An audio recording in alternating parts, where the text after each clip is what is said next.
예, 2021년 8월 23일, 음력으로 7월 16일입니다. 이제 가을이 들어서고 있는데 또 이제 태풍이 온다고 하고요. 또 더불어서 비가 쫄쫄 내리고 있고 이제 그렇습니다. 그래서 이제 이 코로나와 더불어서 또 변이 그 코로나에 가지고 지금 현재 1년 한 8개월째 우리 국민들이 아주 그 어려움에 직면해서 살아가기에 뭐 답답해 하고 있을 수도 있는 것입니다. 저도 그러니까요. 자, 그러면서도 또 제가 오늘 또 몇 가지 이제 제가 알려드리고 싶은 부분이 이제 생겼는데요. 그 중에서도 뭐냐면은 오늘 학문 산책 17번째로 그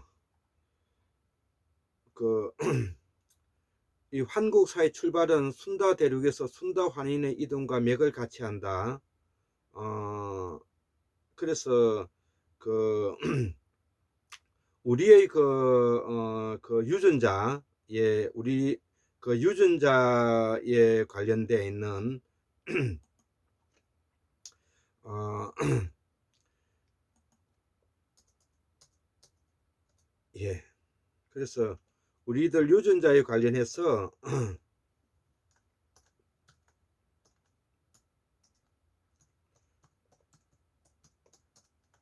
유전자에 따라 우리의 조상을 따라가 본다. 예. 예, 그래서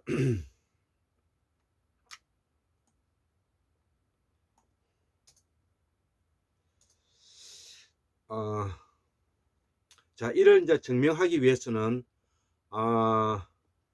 유전자 분포로서만 이제 확인할 수가 있는데 우리의 태고사에 대해서. 그래서 이 순다 대륙을 출발하여 맨 먼저 오스트레일리아 원주민이 한 6만 년에 이동하였다는 것이죠. 그리고 황해 서해 바다 뻘밭을 통과하여 연해주에 이르고 이들의 이동이 유라시아를 따라서 이동하였다는 것이죠. 이들의 이동은 6만 년에서 2만 년까지 이동하였는데 이들의 유전자가 C형 유전자들이라는 것이죠. 그래서 우리 이 한반도에 제일 먼저 도착한 유전자가 바로 이 C형 유전자라는 것입니다. 이들은 고조선의 주체 세력이며 이들의 문명을 고조선 문명이라 하고요. 우리가 요하 문명과 홍사 문명이 약 3만 5천 년 전에 형성되었던 N형 유전자인 비살문의 토기인데 이 다 같은 지역이 있었다는 것이죠. 그래서 C형 유전자가 원래 우리가 고대의 고아시아인이 되는 것이고요. 그리고 이제 고조선 문명, 홍사 문명 이 세력들이 3만 5천 년에서 N형 유전자로서 피살무늬로 대표되는 유전자로 변이했다는 것이죠. 이들의 문명이 확인된 것이 고조선 문명이라는 것이죠. 그 이전의 문명은 한반도의 서남부와 가야 낙동강하고 울주 태화강이라는 것이죠. 그래서 유전자가 C형 유전자의 발원지는 우리가 연해주다 이렇게 볼 수가 있고요. 여기서 동서남북으로 퍼졌는데 동쪽으로는 북미 캐나다까지 갔고 서쪽으로는 중앙아시아까지 넓게 퍼져 갔다는 것이죠. 초창기에 우리가 그 고아시아인들의 분포를 설명하고 있는 것입니다. 이 강력이 한국의 강력과 정확히 이제 일치하는데 환국입니다. 한국이 아니라 환국의 강력과 정확히 일치한다는 것이죠. 이들의 주역의 이름이 이제 조선, 숙신이라고 부르는데요. 또 여지는 만주라고 부르죠. 이게 이제 몽골이라는 것이죠. 그래서 이들의 이제 고조선은 첫째로 주신이라고 부르고 있는 숙신, 조선이 같은 계열이고요. 조선, 예, 고조선은 그리고 고아시아인으로서 여진, 연해주, 만주 이게 발원지가 된다는 것이죠. 이후에 이제 예족과 이제 맥족이 이제 생긴 것이죠. 우리가 고아시아인, 그 다음에 고조선 문명의 황하 요하 문명인, 홍사 문명인, 그 다음에 우리가 예맥인 이런 걸 말하는 것입니다. 그래서 예맥인은 O1B, O2형인데 이제 예족은 O1B고 맥족은 O2형이라는 것이죠. 부르는 부여족인데 이 예족은 뭐냐면 부여족이고 맥족은 고구려 일어나는 것이죠. 그래서 이 고아시아인은 이들과는 이제 풍습이 달랐다는 것입니다.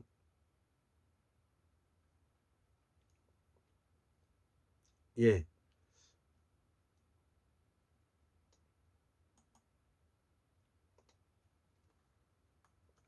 숙시는 부여 고구려와 풍습이 달랐다는 것이죠.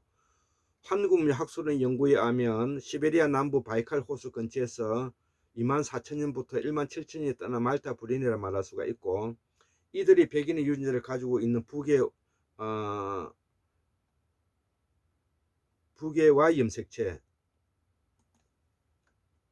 염색체를 말한다. 고조선의 발원지가 동몽골에서 연해주까지다. 지금의 여진 만주 발원지와 같다. 그리고 고조선의 발원지가 현재 북단 백두산이라 해도 무방하다. 이후 인도 아리안 이란계 윤목민이 파미르 공원을 넘으면서 우리의 북방 유전자는 큰 변화를 가진다. 이들이 바로 흉노이다는 것이죠. 염색체.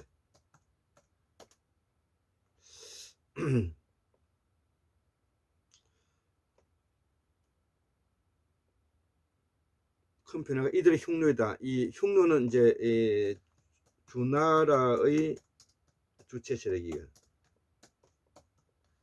예. 이후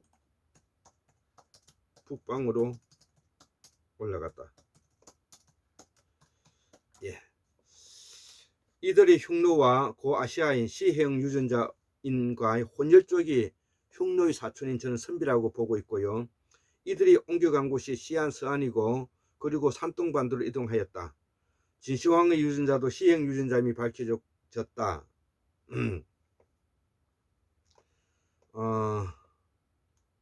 그러니까 C형 유전자임이 밝혀졌다와 더불어서 탁발선비, 운문선비, 모양선비 다 그런 사람들이라는 것이죠. 이들이 이제 예족은 이제 예족과 맥족이 O형 유전자를 가지는데 아까 O1B, O2 유전자로 그랬지 않습니까? 그래서 이 O형 유전자인데 이들이 이제 35,000에서 1만 년 전에 이제 있었던 사람들인데 대표적으로 말타 브레인이다. 이렇게 볼 수가 있다는 것이죠. 그래서 맥종은 고구려 9이라고 부르고 O2형이고 최근 초나를 이은 한나라도 맥족 고구려 9의 그 O2형임이 밝혀졌다 이거죠. 그래서 이 한나라도 뭐냐면은 주체 세력의 주인들은 뭐냐면은 맥족에 가까웠다. 그러니까 한족이 아니었다는 것을 제가 수정하는 것입니다. 예. 한족부터가 뭐냐면 중국 먼저 하와족의 영향을 많이 받았다고 이제 지금까지 설명해 왔는데 유전자 변이를 확인해 보니까 이 한나라도 이 맥족에 가까웠다는 것이죠. 맥족은 뭐냐면 O2형으로서 뭐냐면 고구려인과 매우 가까웠다 이런 뜻이 되는 것입니다. 한국사의 정체성은 이들이다. 이들이 태고사를 이끌어온 것이다. 이들이 상고사를 거쳐 현재에 이르고 있다.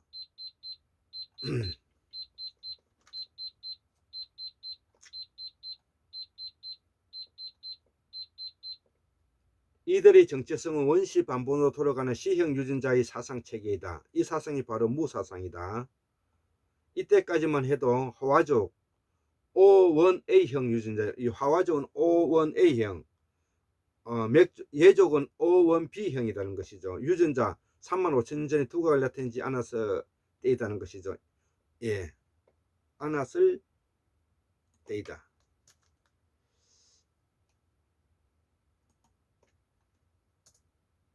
그들이 중국이 주장하는 한나라나 주나라, 이 주나라는 또 Q형 유전자인데 중앙아시아인, 이들이 한족에 밀려 흉노가 되었다. 모두 동이족 계름이 알려졌다. 그렇다면 적어도 순다환에서 6만 년 전부터 진나라 망하기까지 고조선의 역사 유전자 C형의 강력이고 주역이었다 볼 수 있다. 이들을 통틀어 우리가 선비라고 하고 동우라고도 하고 크게 동이라고도 한다 이거지. 선비가 오한으로 부르니 오한도 선비가 된다. 선비는 누구인가? 예, 그래서 우리가 저도 공부를 하면서 오한, 동호, 동이, 선비, 흉노 이런 그 말에 대해서 저도 매우 그 복잡했습니다. 이제 복잡했는데 이 내용들을 이제 읽으면서 어느 정도 좀 정리가 되는 것이죠. 자, 그래서 이게 이제 그 우리 유전자를 통해서 그 하와족과 좀 어떻게 다르고, 그 다음에 이 하와족은 O2O형인데 이 하와족이 나중에 중국의 농경 민족과 결합되어서 지금 현재는 우리와는 전혀 다른 유전자를 가지고 있다는 뜻이고요. 더불어서 뭐냐면은 중국의 한족을 포함해서 한나라를 포함해서 그 이전의 북방 민족들을 우리가 뭐냐면 동이족이라 부르고 지금까지 그 이전을 뭐냐면 화가족으로서 경쟁 관계가 오랫동안 이제 밀려왔고, 이 화가족에 의해서 계속 예족과 맥족이 밀리면서 동북아로 뭐냐면은 오게 되었고, 이 동북아가 결국은 한반도로 뭐냐면 오게 되는 그런 계기를 마련했다. 예, 이 점을 이제 이해하면 좋겠습니다. 자, 더불어서 마지막으로 또 오늘 아침에, 지금 오늘 8월 23일 아침에 제가 이제 공부를 하고 적었던 내용인데요. 여섯 번째 내용으로 이제 적었던 건데, 우리 고대사 이제 필요한 정보를 조금 제가 제공하고 이 학문 산책 17번째 강의를 마치도록 하겠습니다. 첫째, 신라는 박흑거세에서 만강역에서 진안의 중원 세력에서 시작되었다. 이들이 박흑거세는 만주, 여진계의 퉁구서기를 사용하였고, 석시계열은 그 당시에 일본이라 부르는 소위 말하는 외죠, 외라고 부르는 세력이 신라에 큰 영향을 미치고 있었다. 이들을 우리가 모인이라 부르는 아이누계들이 있었다는 것이고요. 이들의 중심 도시는 큐슈이고, 이들은 원주민이 뿌리는 말레이 쪽 사람들이라는 것이죠. 예, 그래서 이들이 뭐냐면은 제주도와도 미처 관련이 저는 있다고 보여주고요. 그 다음에 우리가 한반도에서 남부와 가야, 울산, 경주에까지 남부에 뭐냐면은 이들이 영향을 미치고 있다는 것을 우리가 역사적으로 이해할 수가 있다는 것이고, 이들의 중심 도시는 큐슈이고, 아까 이들이 원주민이 뿌리는 말리 쪽의 사람들 그랬죠. 그래서 이들은 질문토기, 새끼질 무늬토기를 사용했는데 이들은 이제 조문이라도 불렸다는 것이죠. 그리고 신라는 원래 산둥반도에서 자리 잡고 있다가 낙랑국을 거쳐서 경주에 자리 잡게 되는데, 당나라가 중간에 신라를 만들었지 않습니까? 그래서 이 신라와 관계되어 있는 사람이 김일제인데, 이 김일제에 관계되고 있는 투국, 낙랑국, 승비족의 부견도 관계가 있다는 것이죠. 그 부견이 바로 지금 지정 마리간인데, 이 부견이 뭐냐면 신라 김신 지정 마리간은 부견의 사람이라는 것이죠. 이때 신라는 외에 엄청난 시달림을 받고 있는 시기였는데, 이후 백제도 부견에 걔가 들어왔는데 이름이 곤지라는 것이죠. 이 곤주는 부견계 모용시의 성인데 부견은 고구려 항복한 세력이라는 것이죠. 신라 부풍왕도 부견계 모용시로 김씨로 선비계를 자처하였다는 것이죠. 두 번째, 이제 가야는 낙동강하고 김해 대성동에서 출발하여 가야 육국을 이루고 있었는데, 이들은 고구려의 남하정치로 일본으로 건너갔다. 이들도 부견 세력이라 볼 수 있는데, 이들은 고구려에서 부견 세력의 연장선으로 보아 정치적 고환을 없애기 위해 신라를 도와 이때 외에 압박한 것이다. 이때 가야는 일본의 서부에 정착하여 가야가 영향을 행사하고 있었는데, 외에 제일 먼저 진출한 세력은 신라 가야 세력인데, 그리고 백제 곤지 모용씨가 일본에 진출하여 평정했다는 것이죠. 결론은 이 곤지는 부견이 망해 고구려에 항복했고, 그 세력이 신라와 백제에 진출한 선비계라는 것이죠. 이 당시 백제의 실력자는 부풍왕이고, 백제에서 건너간 외의 실력자는 곤지라는 것이죠. 세 번째, 백제와 신라의 북연의 세력은 두루한 고구려는 대대적으로 토벌에 나섰는데, 그러니까 백제와 신라에서 북연의 세력들이 뭐냐면은 남하해서 어, 새로 뭐냐면 집에 그 자루로 나섰기 때문에 이 고구려는 두려움을 느꼈다는 것이죠. 그래서 이들을 전멸하지 못한 것은 고구려 내에 북연 세력이 반란 때문에 보여진다는 것이죠. 그래서 고구려는 뭐냐면은 바로 탁바시에서 망한 그 모용시 선비 계열들이 바로 북연이 망하면서 고구려에 항복했고, 고구려에 항복해 가서 의탁하고 있으면서 그들이 다시 뭐냐면은 남하에서 신라와 백제와 가야의 뭐냐면은 지도자가 되었다, 이런 뜻이 되는 것입니다. 그렇지만 백제의 오랜 강국, 문화 강국으로서 영향은 대단해서 백제가 망해갈 때 백제 외 세력을 크게 도왔다는 것이죠. 백제의 국력에 쇠퇴하는 원인을 난 지도체의 부패이기도 하지만은 마지막 백제 지도체 정체성에서 곤란해서 난 찾고 있다는 것이죠. 백제 피지배계급과 지배계급의 드라비드의 공룡에 있는 것 같다. 그리고 본국 백제가 부여시에서 곤지로 바뀌면서 일본의 기대에는 지경이 된 것 같다는 것이죠. 이 점에서는 가야는 처음부터 드라비드를 사용하였다. 후왕국의 인도 영향력이 크기 때문으로 보이고, 반면에 신라만이 정체성에서 적극적으로 대응하였다는 것이죠. 김춘추의 노력이 컸는데 신라는 가야 세력을 병합하고 골품 제도가 엄격하였음을 알 수가 있다는 것이죠.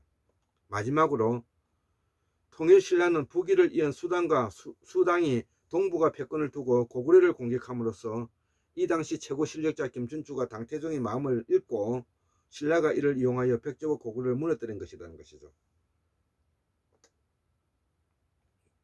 더불어 결론은 예족인 부여와 맥족인 고구려가